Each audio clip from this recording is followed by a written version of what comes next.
Bismillahirrahmanirrahim.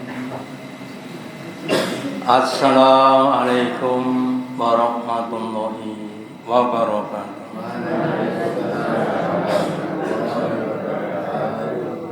Alhamdulillahilladzi at'amana bi nikmatil imani wal islam.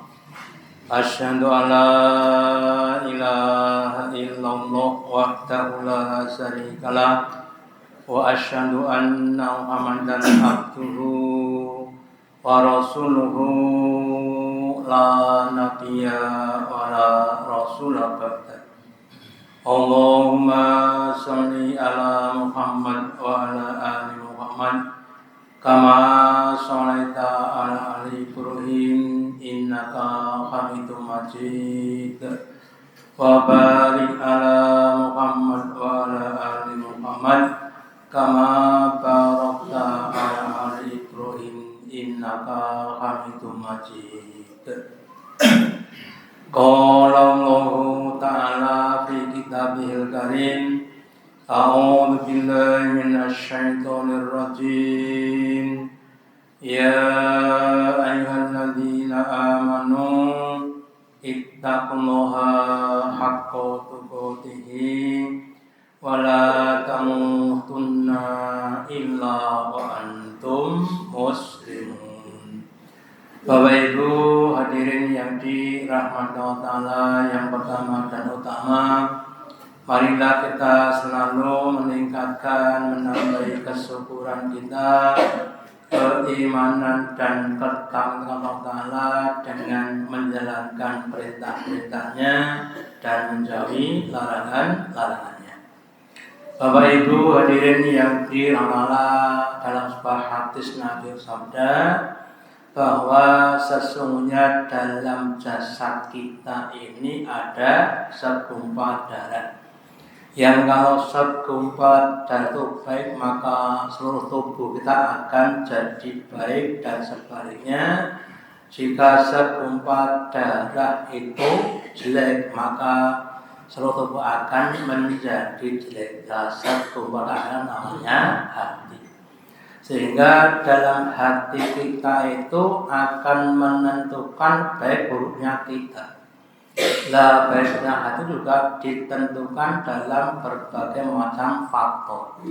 Apakah itu keikhlasan, kesabaran, ya, atau mungkin namanya sombong, tahu dan lain sebagainya. Maka kalau kita ingin memperbaiki kualitas hati kita, maka kalau ada penyakit hati harus kita obati, harus kita hilangkan, dan kita ganti dengan sifat-sifat kemuliaan. Salah satu penyakit hati adalah sombong. Apakah sombong itu? Sombong adalah raddul haq wa aghamdun nas, merendahkan orang lain dan menolak kebenaran. Sombong adalah perasaan kita tuh merasa lebih tinggi dibanding dengan orang lain, dan kita menolak kebenaran yang datang dari Allah, namanya sombong. Lawannya sombong adalah tawadhu, sikap rendah hati.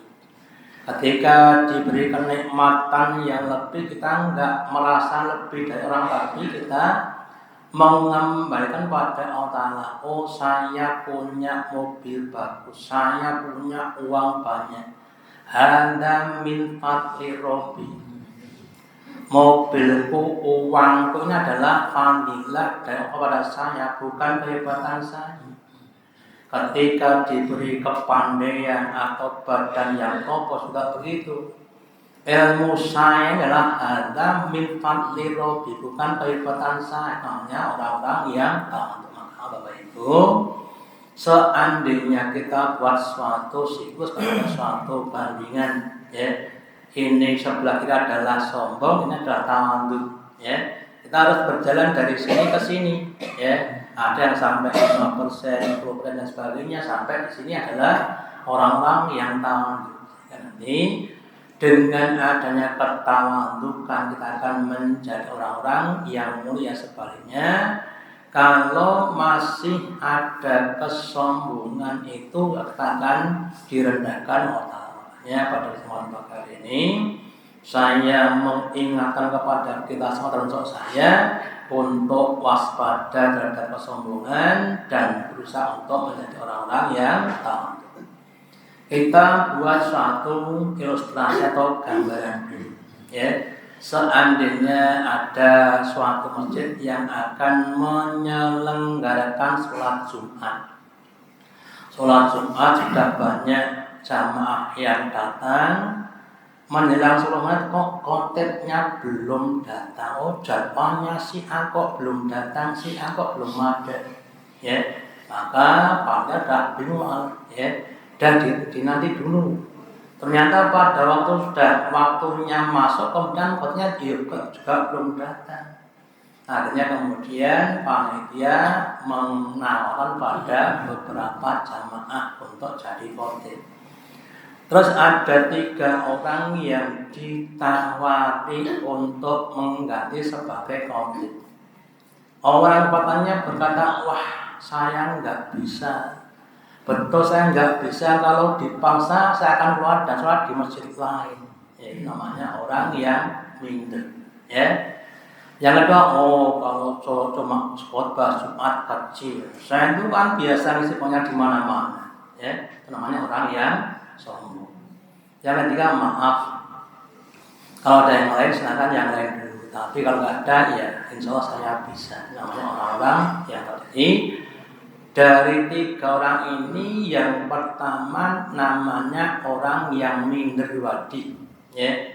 Orang yang istilahnya itu rendah diri, bukan rendah diri. Yang kedua adalah orang-orang yang sombong, tinggi hati, itu juga tidak baik. Yang ketiga adalah orang-orang yang tawadhu, ya. Maka kita harus berusaha dalam segala hal, kita harus menjadi orang-orang yang tawadhu. Diberi ilmu, diberi kekayaan apapun, harus kita tawadhukan, jangan sampai kita sombongkan. Ya, jadi Bapak Ibu, kita berlatih dalam segala hal untuk tidak sombong. Lah apa toh akibatnya sombong dan tawadhu? Yang pertama, dalam sebuah hadis Nabi bersabda, "Ma min adamiyin", tidak ada setiap Adam illa wa fi ra'sihi silsilatan, kecuali pada kepalanya itu ada 2 rantai. Silsilatun fis sama'i sabi'ati wa, yang pertama rantai yang kemudian terhubung sampai langit yang ke-7, ya. Langit pertama dan kedua itu jaraknya khamsina alfasana, kurang lebih 50.000 tahun. Kalau itu berarti 350.000 tahun, ya. Kemudian wasinatun fil ardi sabi'ati, yang kedua rantai yang terhubung dengan bumi yang paling bawah, jadi yang pertama atas, yang kedua adalah ke bawah. Wa ila tawadhu'a, maka ketika orang itu bertawadhu rendah hati, rawahu sinati asila samai, maka otak akan mengangkat otaknya ke sampai langit yang ke-7. Itu kalau kita bertawadhu. Sebaliknya, kalau orang itu dalam keadaan sombong, ya, maka Allah akan geret ke bawah, ya, sampai pada tingkatan bumi yang ke-7, dihinakan, direndahkan, dan lain sebagainya. Jadi kalau kita mau merendahkan hati kita, justru Allah akan mengangkat derajat kita. Kalau sudah mengangkat derajat kita, maka semua makhluk akan mengangkat derajat kita, entah manusia, binatang, dan lain sebagainya. Contohnya siapa? Contohnya banyak. Luqmanul Hakim itu seorang budak, Tapi meskipun dia seorang budak punya suatu kelebihan apa? Banyak sekali. Ya. Dia mereka orang-orang yang tawadhu, kemudian diangkat Allah menjadi hamba Allah yang mulia. Dinamakan Al-Hakim, Luqman yang penuh dengan kebijakan. Sampai namanya diabadikan menjadi nama surat dalam Al-Quran, surat yang ke-31. Ya. Atau juga nanti sahabat Nabi yang lainnya seperti Bilal dan sebagainya. Seorang budak yang hitam yang mungkin memang tidak ada, tapi sandalnya sudah masuk ke dalam surga. Walaupun orangnya masih hidup di dalam jaminan ke dalam surga. Berusaha untuk menjadi orang-orang yang tawadhu. Sebaliknya, kalau orang itu sombong dengan apa yang dapat dari dia, nanti kalau kita dibaca di surat Al-Kahfi ada kisah dua sahabat A dan B. Ya, A itu diberi kekayaan yang banyak, kebun-kebun yang banyak dan sebagainya. Sedangkan si B orang yang miskin. Terus si A berkata kepada si B, "Hei B, aku tidak yakin akan adanya kiamat. Kenapa? Karena hartaku banyak, hidupku enak. Seandainya ada dan kita kembali Allah, aku lebih tinggi derajat dibanding dengan kamu." Ya, nanti silakan dibuat surat Al-Kahfi. Ya, jadi si A itu menyombongkan diri kepada si B karena dia punya harta yang lebih banyak. Yang kita dasar. Kemudian Bapak Ibu, memang tidak mudah. Kenapa? Karena setan akan selalu menggoda kita untuk menimbulkan penyakit-penyakit hati. Kita datang utama untuk suatu saat kadang ya muncul lagi kesombongan kita. Ketika kita diberi kenikmatan yang lebih dibanding dengan saudara kita, makanya kita juga minta Allah supaya diberi namanya ketawaduan. Kemudian Nabi juga daripada hadis yang lainnya, layak wal jannata, tidak akan masuk surga man kana fi qalbihi, orang yang dalam hatinya mithqalu habbatin min khardalin min aqib, orang yang dalam hatinya ada satu atom dari kesombongan, atom partikel yang paling kecil. Sekecil apapun kesombongan itu bisa menjadikan kita gagal masuk ke dalam surga. Contoh saja, umpamanya apa? Contohnya dalam kehidupan sehari-hari, ya, kita sok-sok masuk ke masjid pakai motor, pakai sandal, kadang sandal kita sandal impor dari Italia, ya. Merasa kemudian ini sandal larang tukunya kok Italia, ojo tiketnya kono ndak reget. Itu namanya kan sudah ada kesombongan. Atau yang lainnya, mungkin bab masalah HP, mungkin HP-nya diletakkan sama temannya. HP kita harganya 10 juta, mungkin larang. HP harganya 2 juta, kemudian kita merasa lebih daripada teman-temannya, juga kesombongan dan sebagainya. Yang harus berhati-hati dengan kesombongan, termasuk nanti pakaian atau yang lainnya, ya. Terus yang kedua, walai sannato mangkana fi qalbihi, dan tidak akan masuk ke dalam qalbi, makna qalbina biha, orang yang dalam hatinya ada keimanan. Jadi nanti Bapak Ibu, ketika manusia dikumpulkan di padang mahsyar, terus dihitung kebaikan dan keburukannya. Kemudian orang-orang yang kebaikannya lebih banyak, fa amma man faqulat mawazinahu fi sadriyah. Si A amal baiknya 1 juta, dosanya 500.000, berarti lebih banyak baiknya, maka si A masuk surga langsung dari mahsyar ke surga. Si B, si B ini orang iman Mbak, tapi ya banyak dosanya. Dosanya 1 juta, kabarnya cuma 500, maka masuk dulu ke dalam neraka.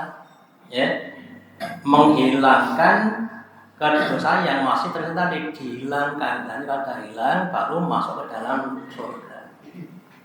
Si C, wah ini orang kafir, orang yang enggak iman kepada Allah. Entah kebaikannya lebih banyak dan terusnya, tetap masuk ke dalam neraka. Innal ladzina kafaru min ahlil kitabi wal ladzina fi nari jahannam khalidina fiha. Jadi orang kafir apakah dia berada dari ahli kitab Yahudi, Nasrani, ya, atau dari orang-orang musyrik penyembah berhala, itu semuanya dari maksar langsung masuk ke dalam neraka khalidina fiha abada. Jadi kembali pada ini, orang yang dalam hatinya ada iman itu nanti insya Allah hanya tetap jadi penghuni surga, meskipun masih banyak dosanya, tapi sekali lagi harus transit dulu ke neraka. Makanya kalau Bapak Ibu, kalau bisa kita menjadi seperti si A, orang yang iman, yang kebaikan lebih banyak dibanding dosanya, sehingga nanti kita akan langsung dari maksud masuk ke dalam surga, nggak perlu transit ke neraka. Terus kemudian dalam hadis yang lain Nabi bersabda al-karun, kemuliaan itu adalah at-taqwa, berada pada ketakwaan. Allah berfirman, inna akramakum indallahi atqakum. Sesungguhnya orang yang paling di Allah adalah orang yang paling takwa. Seandainya ada 10 perintah dan 10 larangan, jumlahnya 20. Ya. Si A itu bisa menunaikan 10 perintah dan menghindari 10 larangan, ada yang paling tinggi. Si B itu menunaikan perintah cuma 5, ya. Kemudian meninggalkan larangan juga 5, maka B nanti pada tingkat yang 5 tadi. Kemudian si C itu cuma menekan 2 perintah dan menekan 2 larangan, maka dia yang paling rendah. Ya Bapak Ibu, kalau kita ingin dimuliakan Allah, maka semakin bertakwa kepada Allah, semakin banyak menunaikan perintah-perintahnya, yang wajib-wajib, yang sunnah, yang fadilah harus ditingkatkan, harus ditambahi. Meninggalkan larangannya, mulai dari yang haram, yang makruh atau yang tidak pantas, harus kita tinggalkan. Terus wasarafu atawadhu, dan kemuliaan yang lain itu juga bisa didapatkan dari ketawadukan. Semakin orang itu tawadhu, semakin rendah hati, kalau semakin mau untuk memuliakan pada orang lain, itu akan semakin mulia di hadapan Allah. Kalau orang Jawa ada istilah namanya andap asor. Ya. Kalau kita bicara dalam bahasa Jawa, kita harus direndahkan andap asor. Sebaliknya orang yang diajar harus ditinggikan, jangan sampai kebalik, ya. Kita ditinggikan, orang diasor, jangan sampai begitu. Terus dalam penulisan bahasa ini, kadang-kadang anak muda sudah banyak yang nggak bisa basa Jawa. Pangapunten, kula badhe kondur rumiyin badhe sirah. Awake didhuwurke. Lha yen badhe langsung sik ajeng atus sik.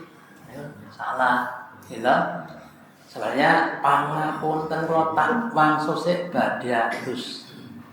Nek jangan badhe kondur monggo bersiah monggo. Namanya orang-orang yang tawadhu. Wal yakin al-ghina, dan keyakinan itu suatu kekayaan. Semakin yakin orang akan semakin kaya. Kenapa? Karena Nabi bersabda bahwa tidaklah kaya dengan banyaknya harta. Laisa nabi kasratil ma. Tidaklah dengan banyak, tapi walakin dengan nafsi. Tetapi yang namanya kaya orang yang kaya hati. Lah itu diawali dengan adanya keyakinan. Contoh kita yakin ketika kita masih usia 4 bulan di kandungan ibu kita, Allah sudah tetapkan 4 perkara termasuk rezeki kita itu sudah ditetapkan Allah. Ya, kita akan semakin yakin semakin kaya. Engko nek wis jatahe lak yo enek dhewe. Kalau itu teman-teman itu enggak cocok, Pak. Atau nanti yang lainnya. Semakin kita banyak sedekah infak, Allah akan semakin banyak memberikan kelancaran rezeki. Allah berfirman, "Unfik anfik alaika, infaklah kamu." Nanti kamu tak infaki. Lah kalau yang akan jadi kaya, ya. Meskipun dalam keadaan terjepit, tetap dalam keadaan mau untuk berinfak. Jadi kembali pada ayat sini, ketawadukan itu dapat menjadikan kita akan semakin mulia. Terus dalam hadis yang lain juga Nabi bersabda, "Mazata man naqsad sadaqan minal mali." Tidaklah sedekah itu akan mengurangi harta benda. Punya uang 1 juta, disedekahkan berapa Pak? 50.000 nopo 100 nopo 100. Kalau Abu Bakar disedekahkan 100%, Umar 50%, Utsman 25%, kita pinten 10 nopo 5% nopo 2,5 nopo 0%. Jawabannya dengan karyanya, bukan dengan kata-kata. Ya. Wa ma zaro abdan bi anbin, dan tidaklah Allah akan memberikan tambahan pada orang yang mau memaafkan illa izan, kecuali kegagahan, keluhuran. Jadi Bapak Ibu, tidak dapat dipungkiri kita yang hidup di tengah masyarakat, keluarga kita, anak kita, ya, istilah itu kadang-kadang ya bisa membuat salah kepada kita, ya. Ibunya masak lali ora diparingi garam, rasane cemplang, ya. Terus sing kakung dan kok sayur kok aneh rasane. Ning ya dimaafkan ora apa-apa, wong jenenge uya garek nambahi rampung, mboten sah dadi masalah. Sing kakung blonjo kok kurang kudune 1 juta kok mung 10.000 kok, kurange pinten, Bu? Ya dimaafkan jenenge iki sok-sok ya longgar, sok-sok ya sempit, ya. Semakin banyak kita mau memaafkan orang lain, semakin ditambah izahnya, mulianya. Wong kok longgar atine. Dok, Waalaikumsalam. Oh Pak, pangapunten Pak. Saya belum bisa melunasi hutang saya yang tanggal ini harus jatuh tempo. Oh enggak apa-apa, bulan depan ya enggak masalah. Ya, orang yang memaafkan debitur itu orang yang punya hutang. Kalau jangan memberikan tempo lagi itu sama dengan infak. Infak sesuatu yang harus dibayar. Seandainya aku punya hutang kepada saya 1 juta, jatuh temponya hari ini. Ya, tapi belum bisa melunasi, kemudian si B memaafkan pun betul nopo bulan depan. Itu sama dengan si itu infak 1 juta. Bulan depan delalah Pak, nyurung didit meneh. Terus dimaafkan lagi. Bulan depan lagi nyurung didit meneh Pak, nanti tahun depan dong didit lagi ngapun. Maka kalau si itu melonggarkan, tiap bulan akan dapat balas seperti orang yang infak 1 juta. Ya makanya Bapak Ibu dan Pangapunten yang mempunyai piutang, atau piutang. Kalau ada orang yang utang terus nggak bisa, itu harus kita merasa bahagia, mendapatkan pahala, ngantek tekan sedanipun. Okay. Kemudian wa mata ahadun lillah, dan tidaklah orang yang dia tamadu karena Allah, jadi tahu karena Allah Ta'ala. Ila rohmu kecuali akan meningkatkan, mengangkat derajatnya. Jadi tawadhu kita itu kita niati dengan ikhlas karena menunaikan perintahnya Allah Ta'ala. Allah datang memerintahkan kita untuk bertawadhu, ya, rendah hati, entah dengan perintah atau dengan suatu gambaran-gambaran atau suatu kisah-kisah. Yang baik itu memang monggo kita untuk latihan untuk tawadhu kepada orang lain. Kemudian di hadis lain Nabi juga bersabda, pengaruh antara tawadhu dengan kesombongan. Man tawadhu lillahi, barang siapa yang tawadhu Ta'ala, Allah akan mengangkat derajatnya. Dan sebaliknya, wa man takabbara, dan siapa orang yang dia takabur, dia itu sombong, wa Allah justru akan merendahkan. Semakin sombong semakin akan direndahkan. Contoh Fir'aun itu ketika menjadi raja di Mesir, saking banyaknya kekuatan, kemudian dia sombong, mengangkat dirinya sebagai Tuhan.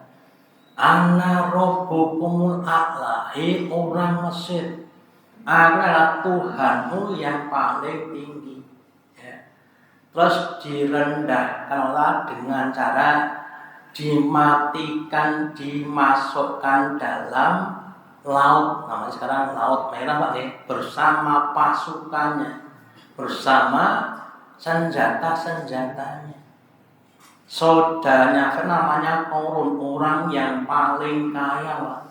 Hartanya banyak, terus dia pamer harta benda.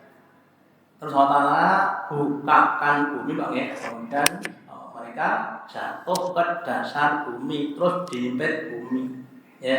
Jadi direndahkan dengan cara dimasukkan di bumi yang paling dasar, itu namanya Abu Lahab, pamannya Nabi yang sombong, ya, mengatakan siapa yang melesat di lembah Mekah.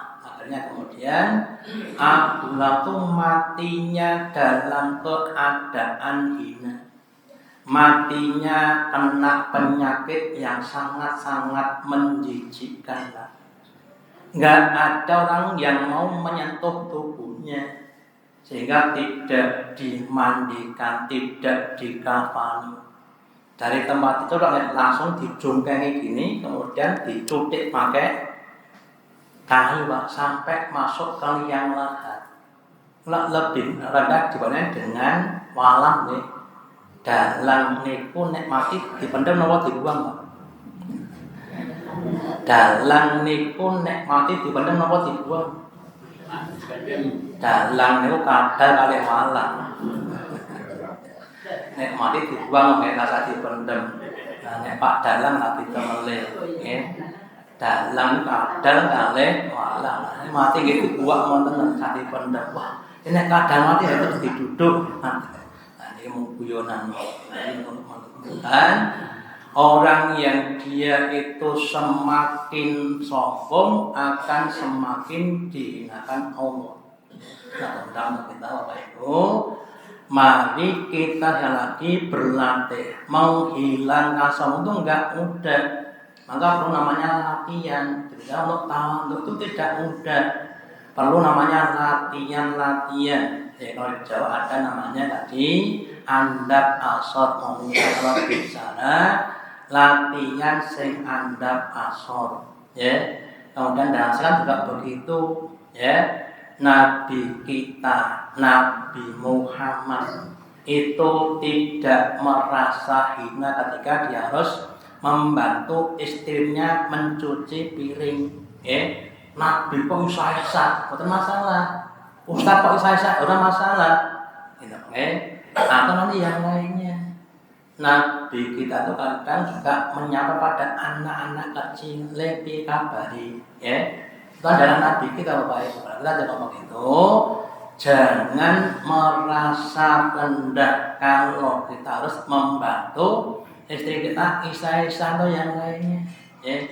Ustaz kok golek banyu nggo masak, ya apa-apa, ya, dan lain sebagainya. Nah, semoga dengan ini Allah Ta'ala berikan pada pertawadukan, hilangkan dari kita kesombongan sehingga kita akan menjadi hamba-hamba Allah yang semakin mulia di hadapan Allah Ta'ala.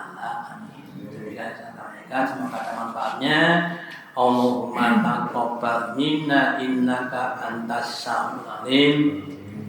Wa tub alaina innaka antal ghafurur rahim. Dengan majelis subhanallah wa bihamdika asyhadu alla ilaha illa anta astaghfiruka wa atubu ilaik.